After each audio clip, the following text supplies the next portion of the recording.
To understand is that history rarely screams, it whispers. Sometimes it whispers through a single line of ink, a clerk's signature, a small mark at the bottom of a ledger no one reads twice. And sometimes that whisper repeats itself for so long that it stops being a coincidence. Imagine a county courthouse in the American frontier, rough wood walls, the smell of damp paper and tallow candles. Outside, horses tied to posts, men arguing quietly about land, taxes, war. Inside, shelves full of records, births, marriages, deaths, the quiet bureaucracy of life and the even quieter administration of death. Most men never think about those records. They assume someone else handles them, someone honest, someone invisible. But there was a name in those records, a name that should have meant nothing, a name that appeared exactly where a name like that belongs, at the bottom of paperwork, at the end of reports, in the margins where clerks quietly certify that everything has been recorded properly. One name, over and over, for 29 years. Not as a victim, not as a witness, not as a grieving relative. No, just present, authorized, signed. A man who was always there when bodies were examined, always there when estates were processed, always there when land changed hands after someone died unexpectedly. And the terrifying part? Nobody noticed. Not the doctors, not the judges, not the families burying their dead. Because the safest place to hide something dangerous is inside something boring. A ledger, a filing cabinet, a stack of official documents that nobody reads unless they absolutely have to. You see, secrets don't survive because they are hidden. They survive because they look ordinary. And the deeper you dig into the records of a forgotten county in Kentucky, the more one pattern becomes impossible to ignore. A farmer falls from his horse. The clerk signs the report. 6 months later, the farmer's son dies of fever. The clerk signs that report too. Then the land moves, quietly, legally, efficiently. And somewhere behind it all, the same man keeps appearing, watching, recording, waiting. A man whose name became stitched into the machinery of death so thoroughly that removing him would have meant unraveling the entire system. But no one tried, because no one realized what they were looking at. Not yet. And once you see it, you cannot unsee it. Because this is not just the story of a county clerk. This is the story of how power hides in paperwork, how corruption grows quietly inside institutions, and how one man turned the simple act of record-keeping into something far darker, something almost surgical. And by the time anyone realized what had been happening, it had already been happening for decades. Most men believe power announces itself. They imagine it wearing uniforms, sitting behind massive desks, speaking loudly so everyone knows who is in charge. Kings do that. Generals do that. Politicians do that. But the most dangerous power in history rarely looks like power at all. It looks like routine. It looks like the quiet man behind the counter who stamps documents all day and never raises his voice. In Harrow County, that man was Hector Vane. If you had met him in 1847, nothing about him would have unsettled you. He wasn't tall, he wasn't particularly imposing. His shoulders were broad from earlier years of physical work, but age had softened him into the shape of a comfortable bureaucrat. Round face, thinning hair carefully combed, slow speech. The kind of man people instinctively trusted. And that was the first key to everything that followed. Because men like Vane do not seize power, they accumulate it, piece by piece, year by year, document by document. When Harrow County was formed, the clerk's office was not considered important. It was administrative work, paperwork no one else wanted to do. land filings, marriage licenses, probate records, tax assessments, death ledgers. Monotonous, tedious, invisible. So the voters elected the same man over and over again. Why replace someone who already knew how everything worked? Why disrupt the system? By 1847, Harrow County had roughly 400 residents, 2 churches that refused to speak to each other, a mill that barely survived dry summers, a courthouse that served as town hall, courtroom, and sometimes a place of worship. In a place like that, information is power, and the clerk controlled all of it. Every debt, every inheritance, every piece of land, every death. If a man died with unpaid taxes, they knew. If a widow inherited land she couldn't afford to maintain, they knew that too, because every legal moment of a person's life passed across his desk. Think about that for a second. Every birth, every marriage, every property transfer, every death. And the man who controlled those records didn't just record history, he understood it. Patterns most people never noticed were obvious to him. He could see which families were weakening, which farms were struggling, which heirs were careless, which widows were vulnerable. He knew the county the way a surgeon knows anatomy, where the arteries run, where pressure can be applied, where a precise incision changes everything. And then something strange began happening in the death records. At first, no one thought twice about it. Why would they? A county clerk signing death reports was normal. But occasionally, just occasionally, there would be a note, not just recorded, not just filed. Instead, it read, "Present at examination of remains." The clerk had been there, at the body, watching the doctor work, standing quietly while a man's death was confirmed.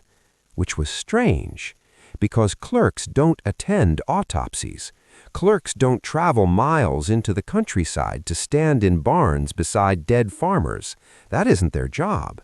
Yet somehow, Hector Vane kept showing up anyway. And at the time, nobody realized what that meant. Not the doctors, not the grieving families, not the men signing the property transfers that quietly followed. But when you step back, years later, and look across decades of records, a disturbing question begins to form. Why was the county clerk present at so many deaths? And why did those deaths keep happening around land that powerful interests desperately wanted? That question would sit unnoticed for nearly 30 years, waiting, just like the man who had written his name at the bottom of every page. The first death that should have raised suspicion didn't. That's how these things begin, quietly, invisibly, hidden inside moments that feel ordinary while they're happening. A man named Robert Ferris died in the spring of 1847, 54 years old, a farmer, husband, father of 4. The official cause of death was simple, a fall from a horse. In frontier counties like Harrow County, accidents like that were common. Horses were unpredictable, roads were rough. One bad fall could end a man's life before anyone could reach a doctor. No one suspected anything. The local physician, Dr. Clarence Lott, examined the body in a barn a few miles east of town. Lott was young, barely 2 years out of medical school, eager to establish himself. He documented the injuries, confirmed the death. Routine. But when he finished writing the report, he noticed something unusual. Someone else had been there the entire time, standing quietly in the corner, watching. That man was Hector Vane, the county clerk. Lott later said Vane had already arrived before the doctor did. He introduced himself calmly and explained that the county sometimes required a clerk's presence when estates might involve complicated property matters. That explanation sounded reasonable, so the young doctor didn't question it. Why would he? Vane didn't interfere. He didn't ask questions. He simply observed. When the examination ended, Vane made a note in a small leather notebook he carried everywhere. Then he left. At the bottom of the death report, beneath the physician's signature, Vane added a line in his precise handwriting. Verified and recorded. H. Vane, County Clerk, present at examination of remains. One line, one small note. That was it. But here is where the story begins to turn darker, because Robert Ferris's death did not end with a burial. It triggered something else. Within months, creditors began circling the Ferris estate. Debts that had been manageable suddenly became urgent. Land assessments were reevaluated. Legal complications surfaced that no one had mentioned before. The Ferris farm was not small. In fact, it was one of the largest privately owned tracts of fertile land in the eastern part of the county. 200 acres of productive soil, creek access, prime farmland, the kind of land ambitious men quietly dream about acquiring.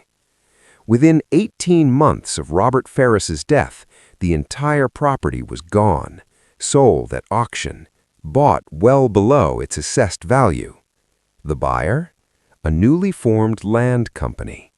And the paperwork that created that company, its incorporation filings, its registration documents, its legal certification, had all been processed through the same office, the county clerk's office, handled personally by Hector Vane.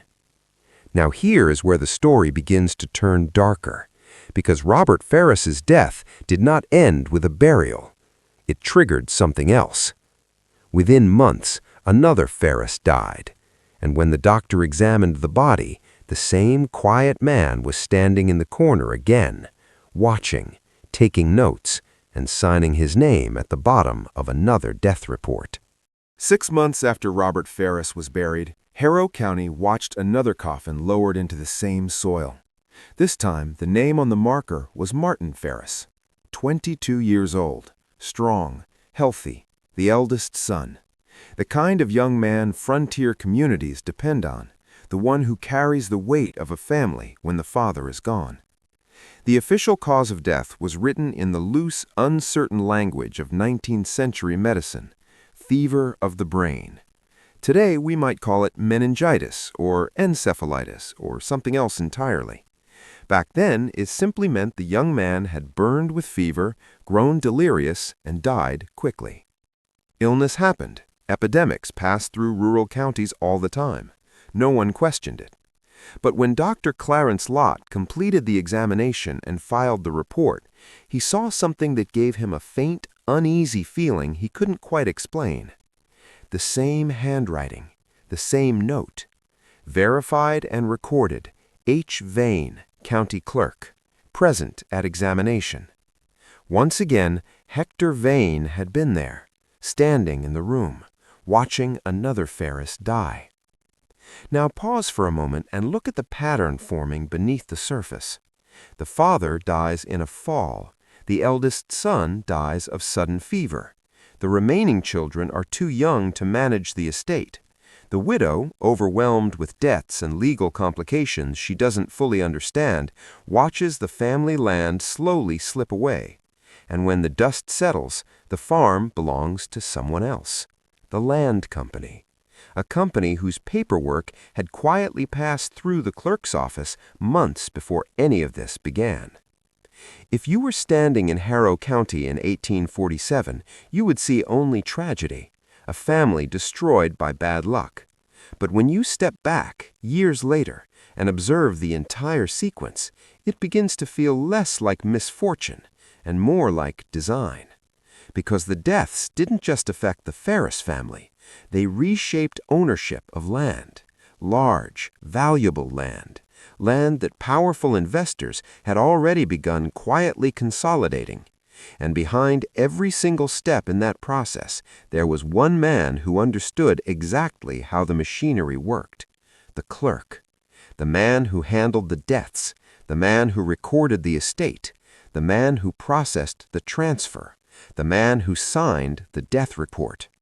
Think about that level of access for a moment. He knew who owed money, he knew which properties were valuable, he knew which families were vulnerable, he knew which heirs were weak, young, or divided. And if someone died unexpectedly, he was the man who handled the paperwork that followed. That is a terrifying kind of power. Not the loud power of soldiers or politicians, but the quiet power of someone who controls the system itself. And the most dangerous part, systems like that don't require constant violence. They require patience, timing, and the ability to let events unfold while nudging them ever so slightly in the right direction. By the end of 1847, the Ferris family had lost its patriarch and its strongest heir. Within 2 years, the land they had built their lives on for decades was gone, absorbed into a growing portfolio of properties controlled by a distant trust. And the only visible trace left behind was a clerk's signature at the bottom of 2 death reports. Small, ordinary, forgettable, except for one detail. The Ferris deaths were not the end of the pattern. They were only the beginning. There is a moment in every dark story when someone finally begins to notice. Not the authorities, not the institutions, never the powerful men who benefit from the system. No, the first person to see the pattern is almost always someone who was never supposed to matter. In this story, that person was Margaret Greer. When her father died in the spring of 1851, the official cause listed in the death ledger of Harrow County was simple enough: inflammation of the stomach. He was 63, a widower, a man who had worked hard land his entire life. Deaths like that were not uncommon in the hill country of Kentucky during the mid-19th century. But something about the process that followed felt wrong. Margaret Greer was 28 years old when she buried her father, unmarried, intelligent, quietly stubborn in the way frontier women often had to be. Her father had owned 240 acres of bottomland along the eastern creek, rich soil, reliable water, land that produced crops even in difficult years, the kind of land investors quietly watch from a distance. 6 weeks after the funeral, Margaret traveled to the courthouse to finalize the estate paperwork. That is where she encountered Hector Vane. The county clerk greeted her with patience and courtesy. He already had several documents prepared. Too many documents. The will had been filed 2 years earlier, something Margaret had never seen completed in its final form. According to the document, the land passed directly to her. That part made sense. But the next clause did not. The will stated that if Margaret sold the property within 10 years, or if she died without heirs, the proceeds would be divided among several charitable organizations. 4 organizations, each with official names, each with legal filings, and Margaret had never heard of a single one of them. She asked Vane about this. The clerk remained calm, almost reassuring. He explained that charitable bequests were common legal instruments. He showed her the filing dates. He pointed to her father's signature. Everything appeared legitimate. Everything appeared proper. But something inside Margaret refused to settle. Because when she asked around town about the charities listed in the will, no one knew them. Not the church elders, not the merchants, not the men who handled county finances. And when she quietly began examining the incorporation records in the courthouse, she discovered something strange. Every one of those charities had been incorporated through the clerk's office in the past 8 years, and every one of them listed a legal agent who lived outside the county. Different names, different locations, but when she traced their filings further, a pattern began to emerge. Each of those agents had been connected to land transactions that quietly expanded the holdings of the same growing land trust, the same one that had purchased the Ferris property, the same one whose documents had passed through the hands of Hector Vane.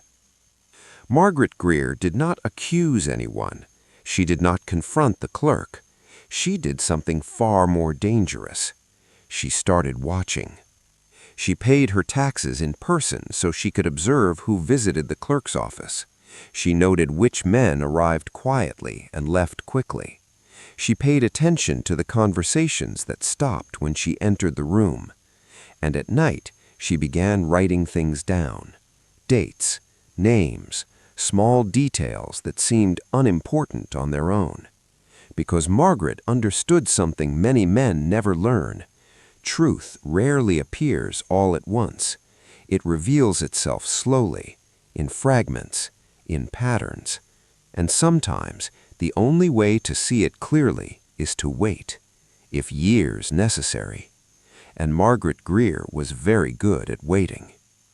What she didn't realize yet was that the man she was watching had already been watching her too. When a man builds power quietly, he learns a skill most people never develop. He learns how to feel the moment someone begins looking too closely. Not because they accuse him, not because they confront him, but because their behavior changes, just slightly. They linger longer in the courthouse. They ask small questions that seem harmless. They start noticing details other people ignore.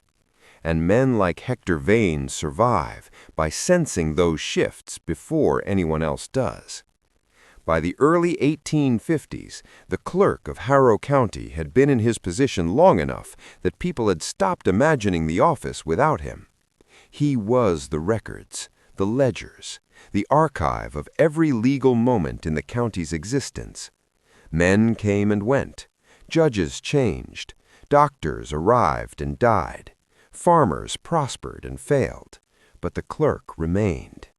And that permanence gave him something even more valuable than authority. It gave him trust.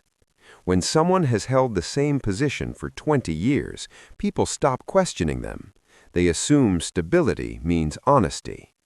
But stability can also mean something else. It can mean the system has quietly adapted itself around a single individual. And that is exactly what had happened, because by 1855, the pattern of deaths in Harrow County had begun to change. Not the deaths themselves. People still died from accidents, illness, drowning, the countless hazards of frontier life. But something else disappeared. The note. The small line in the death records that had once appeared occasionally, present at examination of remains. Suddenly, that notation stopped appearing. The clerk still signed the documents, but he no longer wrote that he had been there. The official record had become cleaner, more ordinary, more forgettable. And that change happened at the exact moment Margaret Greer began asking quiet questions in public. Not about Vane. She was too careful for that. Instead, she asked about the charitable organizations in her father's will. She wrote letters to officials in the state capital. She asked whether those organizations had real operations, real offices, real purposes. 2 weeks after she mailed the first letter, something happened. During the night, someone broke the fence along the southern edge of her property. 3 separate gaps cut through the wood. Not vandalism. Precision, the kind of damage meant to send a message. The next morning, her hired men found her dog dead near the barn. It was winter. There had been fresh snow, and in that snow were boot prints. Not hers, not her workers. Someone had walked onto the property during the night, left the message, and walked away again. Margaret Greer did something very few people would have the discipline to do. She stopped asking questions, publicly. She never mentioned the letters again, never spoke about the charities, never raised concerns in town. To everyone watching, it looked like she had accepted the situation, like she had realized she was mistaken. But privately, she never stopped observing. She simply became quieter about it. And as the years passed, she noticed something chilling. The pattern had not stopped. It had only become more sophisticated. Land still moved, estates still collapsed, properties still transferred through layers of intermediaries. The land trust kept growing, but now the connections were harder to trace. Deaths still happened, but the clerk's presence was no longer written down. It existed only in memory, and memory fades, records do not. Which meant the man who had once left a trail of ink behind him had learned a crucial lesson. Never write down what can be remembered. Never record what can be implied. Never leave evidence that someone patient enough could one day assemble. But there was one thing Hector Vane could not erase: the years already written in the ledger. And somewhere in Harrow County, a woman was quietly copying every one of them into a book of her own. By 1855, the pattern had matured. That's the word most historians would use if they were writing about it from a safe academic distance. Matured. But when you look at it the way a man standing in the middle of it would see it, the truth feels darker. It had become efficient. Deaths still occurred in Harrow County: farm accidents, sudden illness, drownings in the creek after heavy rain. Frontier life was brutal enough that tragedy never looked suspicious by itself. But if you studied the records the way Margaret Greer had begun to study them, you noticed something subtle. Certain deaths had consequences. Not emotional consequences. Those happen to every family. Legal consequences, financial consequences, property consequences. The deaths that mattered most always seemed to involve land, good land, the kind investors could hold for 20 years and watch triple in value once railroads pushed deeper into the hills. And when those particular men died, something almost mechanical followed. Debts surfaced, assessments changed, claims appeared, disputes forced estates into court, and the land eventually moved into the hands of companies that seemed unrelated at first glance, but always led, eventually, back to the same growing trust.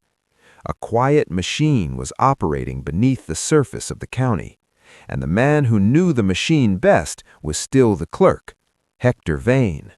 But here's the part that makes this story far more disturbing than simple corruption, because corruption usually involves greed, money, immediate profit. What Vane appeared to be doing was slower and far more strategic. The land trust wasn't flipping properties quickly, it was accumulating them, holding them, expanding outward year after year. Small parcels becoming large holdings forming something that looked, from a distance, like a map slowly changing color. And most people in the county never noticed, because no single transaction seemed alarming, no single death proved anything, no single piece of paperwork revealed the structure beneath it. Only someone patient enough to track decades could begin to see the shape of it. And Margaret Greer was exactly that kind of person. Her leather notebook had become her own version of the county records, but hers contained something the official ledgers did not: context. Dates aligned with land transfers, names connected across different filings, observations about who visited the courthouse and when. She didn't write accusations, that would have been reckless. She wrote facts, and facts, when you gather enough of them, eventually become something much heavier than suspicion. They become proof. But Margaret knew something else, too. A lone woman in a rural county accusing the most trusted official in the region would accomplish nothing. Power protects itself, especially when the accusations threaten the system itself. So she waited, year after year, watching the same man continue his work with perfect calm, watching properties quietly migrate toward the trust, watching families weaken and disappear. And slowly, almost imperceptibly, the holdings of that trust spread across more and more of the county.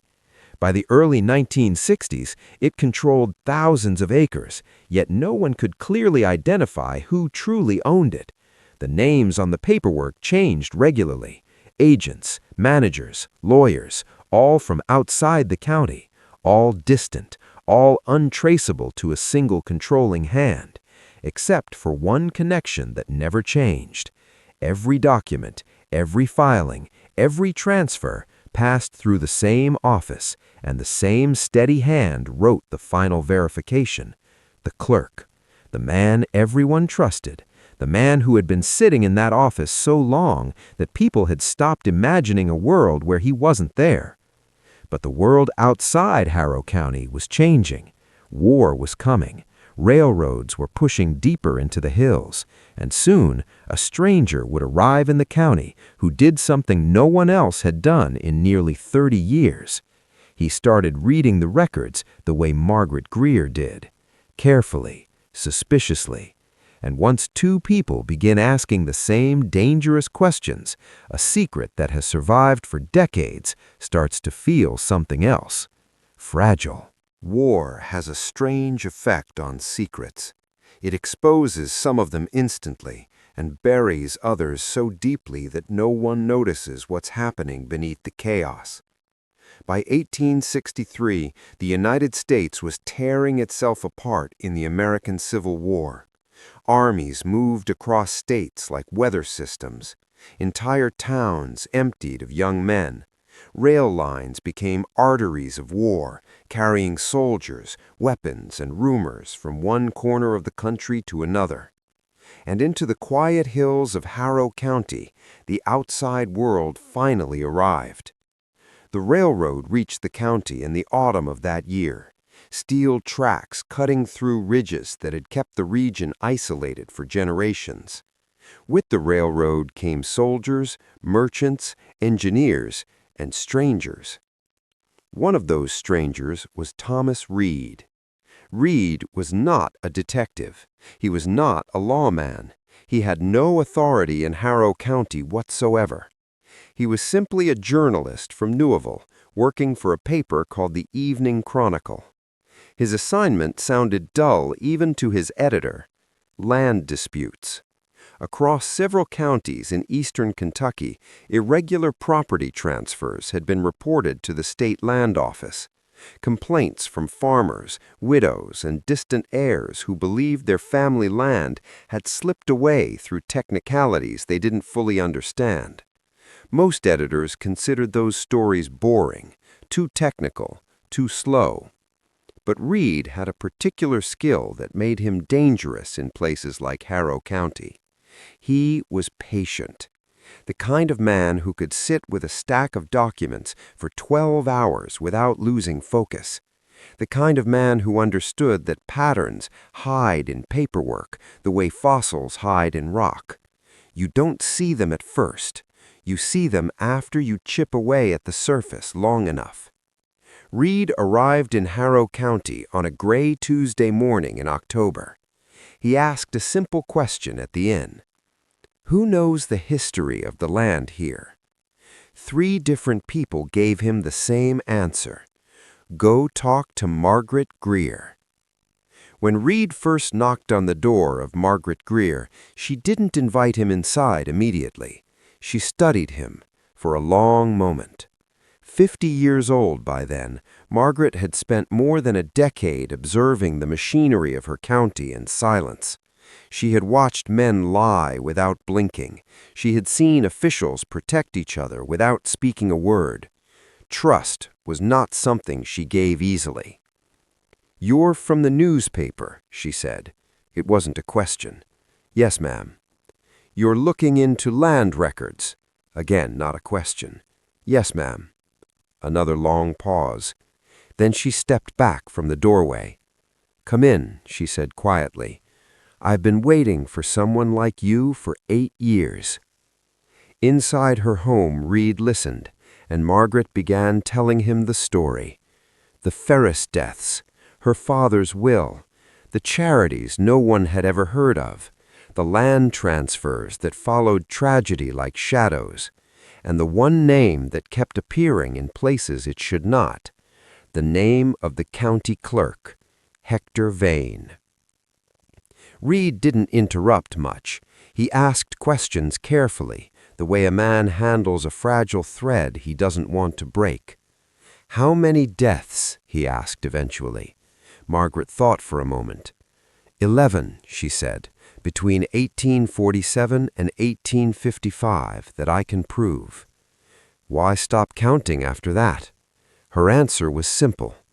Because he stopped writing it down. Reed felt something shift inside him when she said that. Because if the clerk had once recorded his presence at certain deaths and then deliberately stopped recording it, that meant he had learned something. Someone had noticed.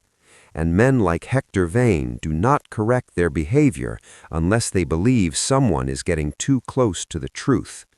For Reed, that moment marked the real beginning of the investigation. Not the rumors, not the land disputes, but the realization that somewhere inside the records of Harrow County, there was a system. And systems leave traces, even when the people running them think they've erased every mistake.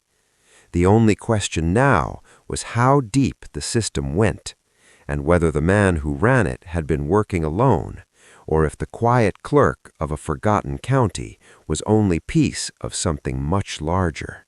The first time Thomas Reed walked into the courthouse of Harrow County, nothing about the building suggested danger. It smelled like old paper and dust.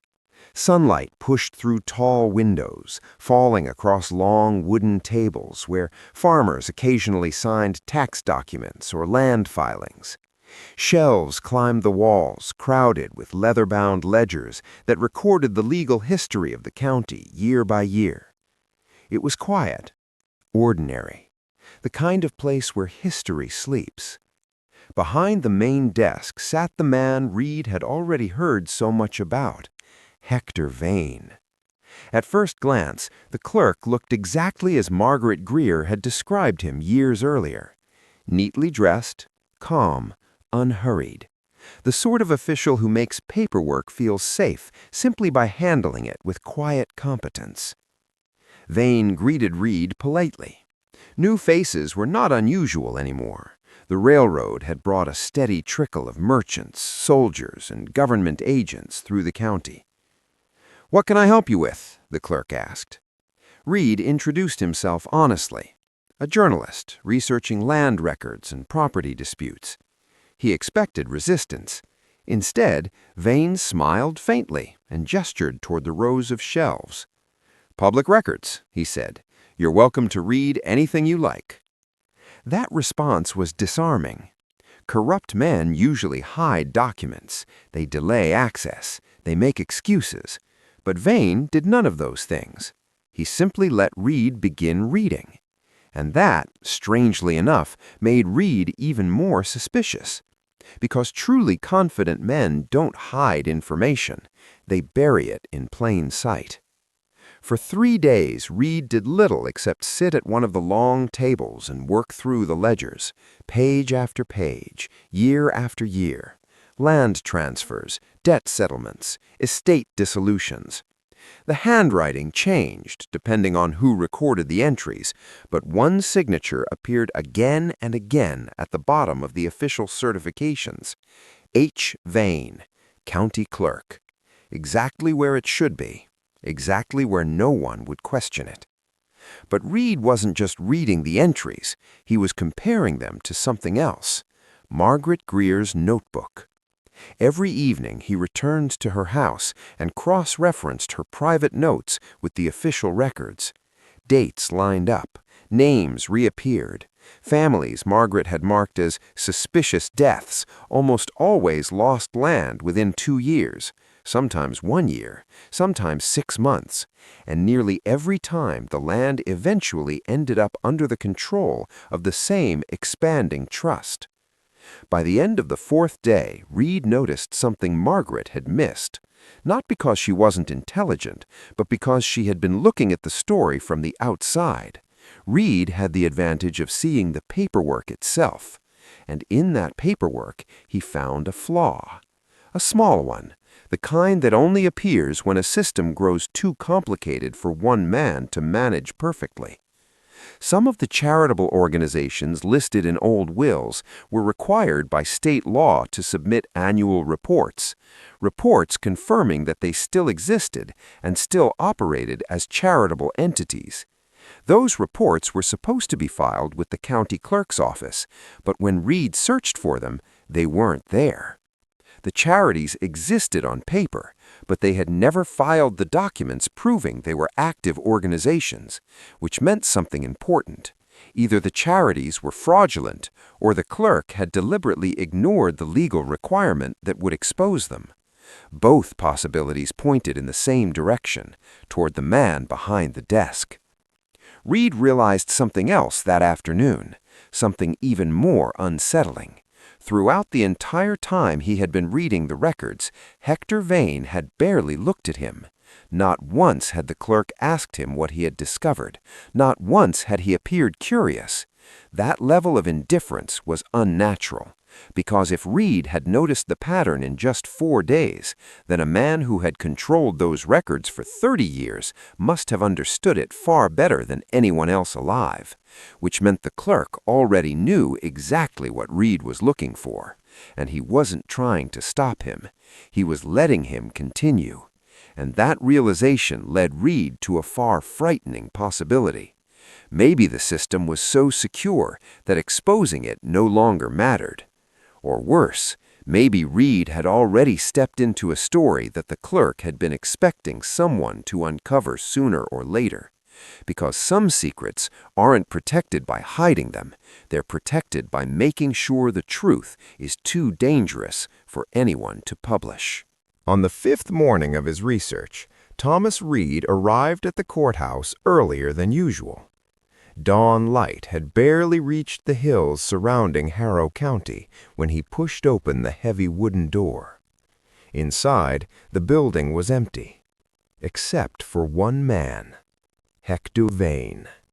The clerk was already at his desk, carefully organizing a stack of documents with the slow precision Reed had come to recognize. He didn't appear surprised to see the journalist arrive early. In fact, he almost looked prepared. "Mr. Reed," Vane said calmly, "you're an early riser." Reed nodded. "So are you." The clerk smiled faintly. "When you've held the same position for 30 years, routine becomes second nature."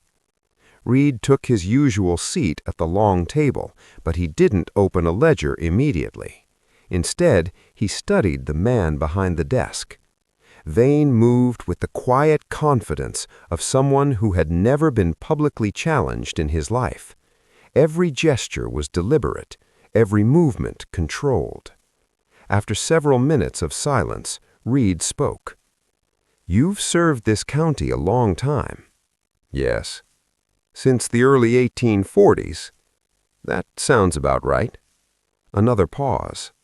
Reed decided to try something direct. "I've been studying some unusual land transfers," he said. Vane didn't look up. "Land transfers are rarely unusual if you understand the law well enough." Reed leaned forward slightly. "What about deaths?" That made the clerk pause, just for a moment. A tiny hesitation, barely visible, but Reed caught it. "Deaths?" Vane repeated. "Yes." Reed slid a sheet of paper across the table. A list of names. Robert Ferris, Martin Ferris, Samuel Greer, Nathan Doyle, Elias Carter. 11 names in total, each connected to property that had eventually been absorbed by the same land trust.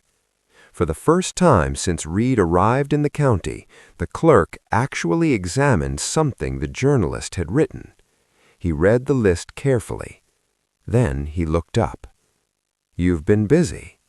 That's one word for it." Vane folded his hands. "Let me guess," the clerk said quietly. "You believe these deaths are connected?" Reed didn't answer. "You believe someone engineered them?" Still no answer. "And because my name appears on the paperwork, you believe that someone might be me?" Now Reed finally spoke. I believe you know something." The silence that followed stretched long enough to make the empty courthouse feel enormous. Then, unexpectedly, the clerk laughed. Not loudly, just a quiet, almost amused sound. "You're not the first man to notice patterns in records, Mr. Reed." That answer made Reed's pulse quicken. Who was the first? Vane didn't respond immediately. Instead, he stood and walked slowly toward the shelves of ledgers that filled the back wall. His fingers moved across the spines until he pulled out one particular volume, a thick book from the late 1840s, the earliest years of the pattern Margaret Greer had identified. Vane set the ledger on the table between them and opened it to a specific page. Then he turned the book so Reed could see it. "What you're looking at," the clerk said calmly, "is not a crime." Reed scanned the page. It contained a series of estate settlements from 1848, but besides several entries, there were markings Reed had never noticed before. Small symbols, tiny pencil marks in the margins, subtle enough that most people would overlook them completely. "What are those?" Reed asked. The clerk leaned slightly closer. "They're instructions." Reed frowned. "For what?" And that's when Hector Vane said something that would completely change the way Reed understood the story. "They're instructions," the clerk repeated, "from men far more powerful than either of us." Reed felt the room go very still, because in that moment the entire investigation shifted. If the clerk was telling the truth, then the quiet machine operating inside Harrow County had never belonged to one man. It had always belonged to someone else, someone who had been giving orders from the beginning. And the clerk's files, the man everyone trusted, might not have been the architect of the system. He might have been its caretaker. Reed stared at the ledger, the small pencil symbols etched like a secret language across the pages. "So these instructions," he said slowly, "they weren't made by you?" Vane shook his head. "No, I simply executed them. The men who wrote these directives, they are long gone, but their system remains, and it's stronger than most realize." Reed's mind raced. Every death, every transfer of land, every quiet acquisition, it all made sense in a terrifying, meticulous way. "Then the people who orchestrated this, they never appear in records?" asked Reed. Vane smiled faintly, a shadow crossing his face. "Not directly. They preferred to remain invisible. That's the genius of it." Reed hesitated. "Why show me this now?" The clerk's eyes met his. "Because you're curious, and curiosity has a way of stirring things that some people would rather leave buried." Reed leaned closer, examining the ledger again. The symbols were consistent, almost ritualistic. They seemed to track more than just property. They mapped influence, power, and control. "So, all the deaths?" Reed murmured. "They were part of this system?" Vane's nod was subtle but unmistakable. "Necessary adjustments. But remember, this isn't murder in the conventional sense. It's efficiency. It's order. It's survival of a certain type of enterprise." Reed swallowed hard. The weight of it settled over him. He had expected corruption, perhaps greed, but this was something far older, far deeper. "And now," continued Vane, "you know what most people never do. You know the rules." Reed's pen hovered over a notebook. He wanted to write, to document, to understand, but the enormity of what he was seeing made him pause. Vane leaned back in his chair, hands folded. "There are others watching, Mr. Reed, some closer than you think. Every ledger, every document, every transaction, it's all a part of the same invisible network. Reed's mind flashed to Margaret Greer, to the history she had uncovered, to the patterns in the deaths and transfers. Then, the story isn't just about Harrow County, it's bigger than that. Vane's expression softened, almost imperceptibly. Much bigger, and if you choose to follow it, you'll need to be careful. Curiosity has its price. A sudden noise from the doorway made Reed turn sharply. A shadow slipped past the threshold. A figure watching, silent, observing. And for the first time, Reed realized someone had known he would come here. Someone had been waiting. The game was no longer just about the past. It was about survival in the present. And Reed had just stepped into the center of it. Reed's pulse quickened. The shadow at the doorway had vanished as silently as it had appeared, leaving only the faint draft of cold air curling through the courthouse room. He glanced at Vane, whose calm demeanor hadn't wavered. But Reed could feel the invisible weight pressing down, the kind of pressure that comes from knowing you are being measured, tested, sized up. "You have to understand," Vane said, almost conversationally, "that Harrow County is a fragment of something much larger. You see only the ledger entries, the signatures, the land transfers, but every notation, every document is part of a network that stretches across counties, decades, and even generations."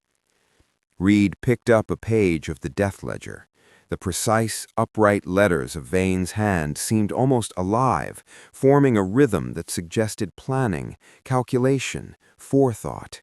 Each death was not an isolated event. It was a pivot, a turning point in a design too intricate for casual observation. "Who decides which deaths or transfers are necessary?" Reed asked cautiously. Vane tilted his head. "The man at the top? You won't find them in any ledger. They exist only in whispers, in patterns, in the gaps between documents.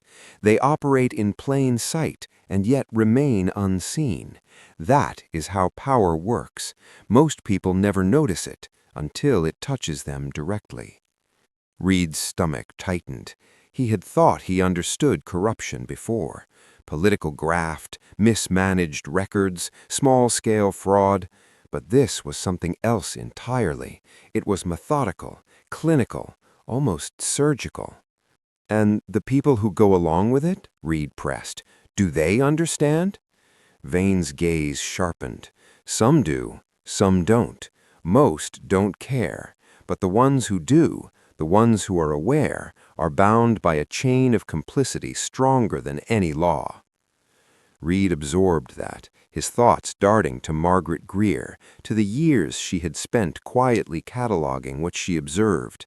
She had been patient, calculating, waiting for someone who could connect the dots, someone who could recognize the system behind the ledger entries.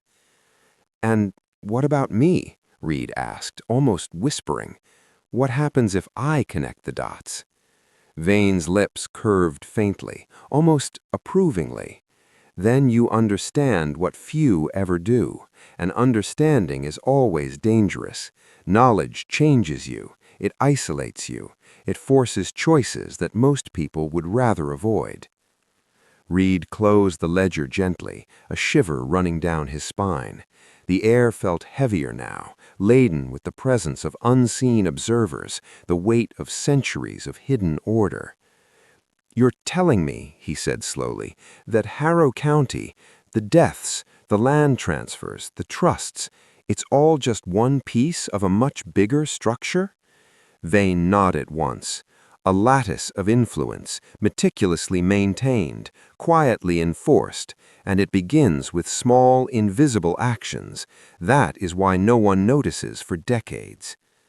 Reed leaned back, trying to steady his racing heart. "And Walter Crane's?" Vane's expression darkened slightly, a shadow passing over his otherwise calm face. "Crane understood the system. He was part of it. And then he disappeared. Sometimes knowledge comes with a price too high to pay. Reed's notebook lay open, empty but for a few tentative scribbles. He knew in that moment that every word he wrote from here on would be a step deeper into a web he might never fully escape. The morning sunlight fell unevenly through the courthouse windows, casting sharp, angular shadows across the wooden floorboards. Reed returned, notebook in hand, knowing that today would push him further than any prior day in Harrow County. He had glimpsed the pattern, but the edges were still blurry. Vane's silence on Walter Crane gnawed at him. The disappearance of a man so entwined in the network hinted at consequences Reed could scarcely imagine. Vane, as always, moved with deliberate calm. His fingers traced the spines of the ledgers, lifting one after another with the ease of a man who had memorized every title, every page, every subtle indentation of handwriting. The ledger records only what is visible. It does not capture intent, influence, or pressure, Vane said. That, Mr. Reed, you must infer for yourself. That is the work of anyone who seeks to understand what lies beneath the surface. Reed flipped through a property ledger from 1853, noticing small notations in the margins, faint arrows, and cross-references that made little sense at first glance. Each mark was like a breadcrumb in a forest of shadows, intended to guide, or perhaps mislead, any who dared to follow. The meticulousness of Vane's hand betrayed something unnatural, a mind that could calculate decades ahead, threading influence through death, through property, through people who didn't even realize they were instruments in a plan larger than themselves. "Did anyone ever question you?" Reed asked, voice low, almost afraid to disturb the weight in the room. "Any of the families, any of the officials?" Vane's pale blue eyes fixed on him. Occasionally, for a moment, curiosity flickers, questions are asked, then extinguished, by design, by circumstance, or by fear. Most do not see the cumulative pattern. They see only the surface, and the surface is safe. The surface is comforting. The surface allows people to sleep at night. Reed paused, considering Margaret Greer again. She had seen the surface, yes, but she had pressed past it. She had catalogued, observed, tracked. Unlike the rest of the county, she had allowed herself to witness the currents beneath. And now Reed was beginning to understand that even he, with all his investigative instincts, had only begun to glimpse the depths. Vane gestured to the ledger. "Look at the Ferris property transfers. Notice the timing, the intermediaries, the way each entity is carefully structured to appear legitimate. Each death, each adjustment, each silent notation is part of a sequence that guarantees continuity. Nothing is accidental. Everything is orchestrated." Reed's pen hovered over the page, a sense of vertigo creeping into his chest. He understood that the ledger was not merely a record of life and death. It was a machine of control, a silent instrument of manipulation that had been running for decades, unseen and unchallenged. "And if someone tries to intervene, if someone exposes it?" Vane smiled faintly, almost imperceptibly. "Intervention is rarely a single act. It is gradual, persistent. But anyone who tries to unravel the network without understanding its depth risks being consumed by it. Some disappear quietly. Some are broken publicly. Others, like Crane, vanish without a trace. Knowledge is both power and peril." Reed's hand tightened on the notebook. He realized that the story he was documenting wasn't just historical. It was alive. It pulsed in the present, lurking behind every signature, every land transfer, every ledger entry. And the deeper he dug, the closer he came to awakening forces that had been silently shaping Harrow County for decades. He looked up at Vane. "I need to see it all," he said. "Every record, every notation, every connection you've maintained." Vane's expression remained unreadable. "Then prepare yourself. Once you see it, you cannot unsee it, and once you understand, you are changed forever." Reed nodded, knowing that this was the point of no return. The ledger was no longer just ink on paper. It was a map of hidden power, and he was about to follow it straight into the darkness. Reed spent the next hours buried in the ledgers, the quiet of the courthouse wrapping around him like a shroud. Every entry seemed innocuous at first: names, dates, property transfers. But slowly, patterns began to emerge, subtle repetitions, connections that defied coincidence, sequences that hinted at deliberate orchestration. One set of entries caught his eye: a series of small estates transferred between minor families, each occurring shortly after the death of an elderly member, always executed by intermediaries whose names rarely appeared elsewhere. Reed traced the flow of ownership over decades, noting the silent accumulation of power and influence. He realized with a growing sense of unease that the ledger functioned as a kind of time machine. It revealed not only what had happened, but what was likely to happen if the current patterns continued unbroken. The system Vane had cultivated was patient, enduring, and frighteningly precise. A soft creak echoed through the courthouse. Reed looked up to see Vane standing by the door, holding a thin, yellowed envelope. "I believe it's time you see the ledger's final layer," he said. "The annotations that are rarely accessed, the notes that indicate not just transactions, but the motives behind them. Some call this the hidden ledger. Others never dare to acknowledge it exists." Reed took the envelope, his hands trembling slightly.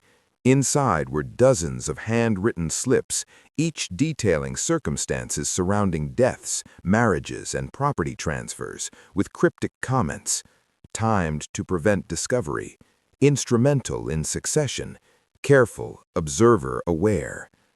Reading the notes, Reed felt a chill settle into his bones. Every death, every marriage, every legal maneuver was part of a web that Vane had been silently maintaining for decades. It was no longer just history, it was an ongoing mechanism of control, precise and unyielding. He paused at one slip. It referenced Walter Crane. The note was brief, almost clinical. Crane, deviation noted, corrective measures in motion, disappearance imminent. Reed's stomach dropped. Crane hadn't vanished randomly. He had been deliberately removed to protect the network, and that meant anyone who challenged it was in danger. Vane stepped closer. Most who see the ledger's hidden layer panic. They cannot reconcile the scale of orchestration with the lives they thought were autonomous. Remember, Mr. Reed, you are no longer merely observing history. You are confronting a structure that shapes the present. Reed set the slips aside, his mind racing. He realized he could no longer treat the ledger as a passive record. Every step he took, every inquiry he made, would intersect with a system that had already predicted much of human behavior. "I understand," he said quietly. "But if I'm going to expose it, or even just document it accurately, I need to know the full extent. Who else is involved? How deep does it go?"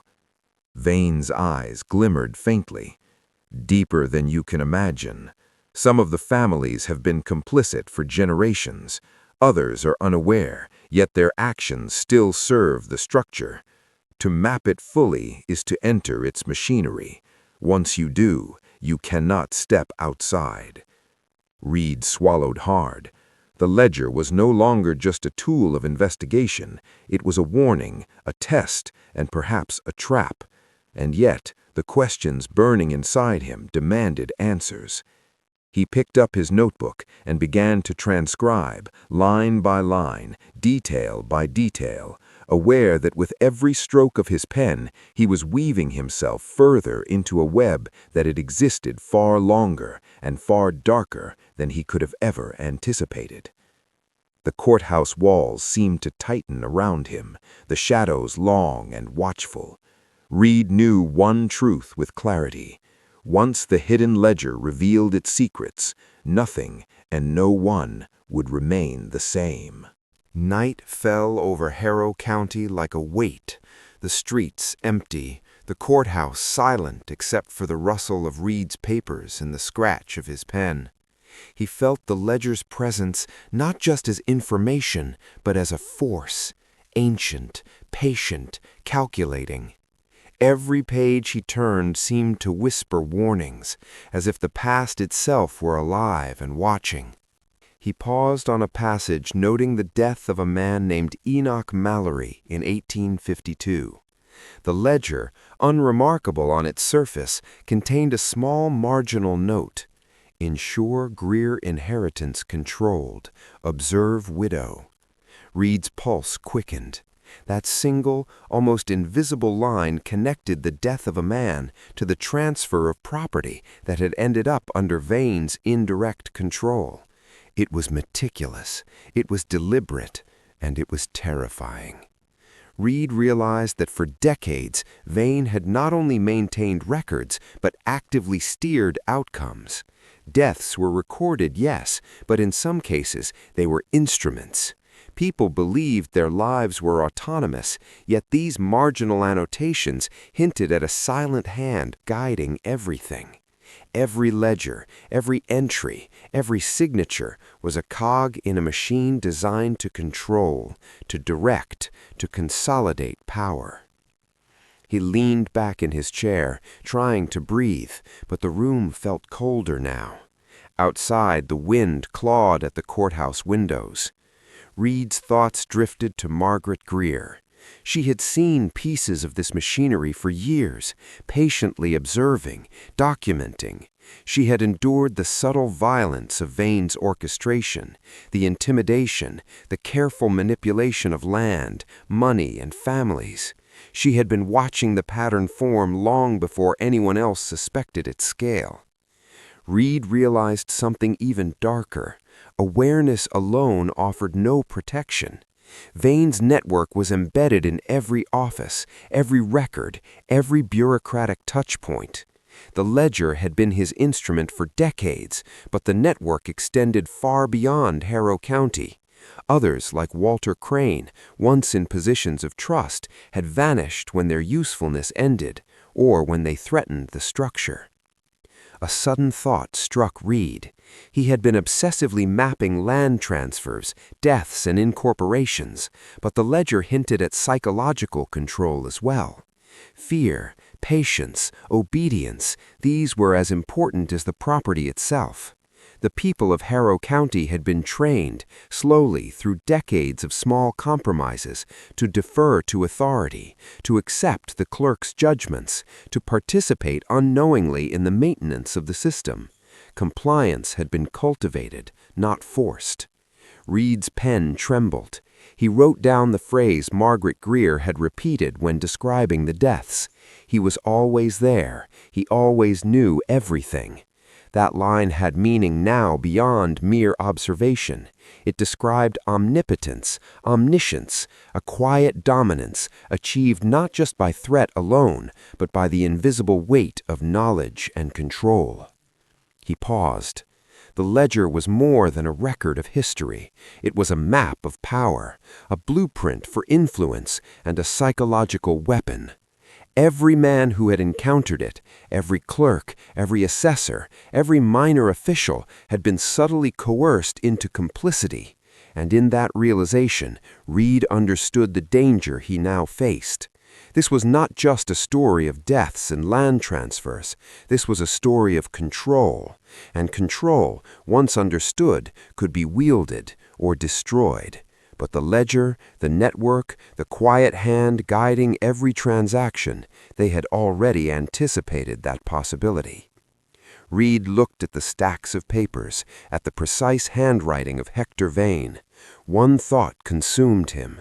The ledger was not neutral. It had a will of its own, and anyone who delved too deeply, anyone who looked too closely, risked becoming part of its machinery. He whispered to himself, almost as a warning, "Once you see it, it never lets go." Then he returned to his work. Every line transcribed was a step deeper into the system. Every observation was a thread pulled in a web he could not yet fully see, but could already feel tightening around him. Morning arrived in Harrow County, gray and wet, a drizzle coating the streets and softening the edges of the old brick buildings. Reed didn't notice. He had been at the ledger all night, his coffee cold, the room littered with notes, sketches of land plots, and cross-references between deaths and property transfers. Each line of ink seemed to pulse with a hidden logic, a silent code waiting to be deciphered. A soft knock at the courthouse door startled him. Reed looked up, heart hammering. Visitors were rare this early, and almost never unannounced. He wiped his hands on his coat and opened the door to find Margaret Greer standing there, hood pulled low, eyes sharp and steady. "You shouldn't be here alone," she said, stepping inside. Her gaze scanned the papers. "You've seen it, then?" I don't know what it all means yet," Reed admitted, "but there's a pattern. Deaths, land, influence, everything connects. He wasn't just a clerk. Vane was orchestrating it all." Margaret nodded slowly. "Not just Vane. The ledger is only part of it. The network extends further than Harrow County, deeper than you imagine. Some of those who seemed to vanish, they didn't just disappear. They were absorbed, made useful or silent. Control isn't only about property, Reed. It's about people, about knowing exactly what to manipulate, when, and how." Reed glanced at the ledger, its worn leather cover almost humming under his gaze. "Do you think it can be stopped?" Her eyes hardened. "It has to be, eventually, but you need to understand the rules first. Every move is anticipated, every revelation accounted for. And once you start following the threads, you're part of the system, whether you want to be or not." He swallowed hard. "Then how do we break it?" Margaret bent down, lifting a page from the ledger. It was a marginal note, faint, almost invisible. "Do not trust anyone outside the ledger's shadow. Exposure leads to ruin." "That's what I mean," she said. "Vane anticipated us looking. This ledger, these records, they aren't just historical, they're defensive. They protect him, his network, and the machinery of control. But every machine has a flaw. Every pattern can be disrupted." Reed stared at her. "And you know the flaw?" Her eyes flicked to the window, to the empty street outside, gray and dripping. "Not fully, but I know where it begins. Understanding that the ledger isn't just about control, it's about perception. The people think they're free, but their choices are framed. If we can rewrite the frame, even slightly, the whole structure wavers." A low rumble echoed through the courthouse. Reed looked up, startled. Margaret didn't flinch. "They're always watching," she said quietly. "Not just Vane anymore. His successors, the ones who learned from him. They'll notice anything unusual. You have to move carefully, Reed. One wrong step, and the ledger's reach doesn't just record, it punishes." Reed's mind raced. The ledger was more than ink and paper. It was a weapon, a map, a network of influence, and now that he had seen its workings, he could never ignore it. Margaret slid the page back into the ledger, closing it with deliberate care. "We start small," she said. "Observe, understand, plan. Every line we trace, every connection we map, it's a step toward unraveling something much bigger than either of us." Reed nodded, feeling both the weight and the gravity of what lay ahead. Outside, the rain continued to fall, soft yet insistent, as if marking the beginning of a storm that neither of them could fully see, but would soon have to confront. The ledger remained open on the table, a silent sentinel, waiting for its next reader, its next move. And Reed Rue, once you touch it, it never truly lets go.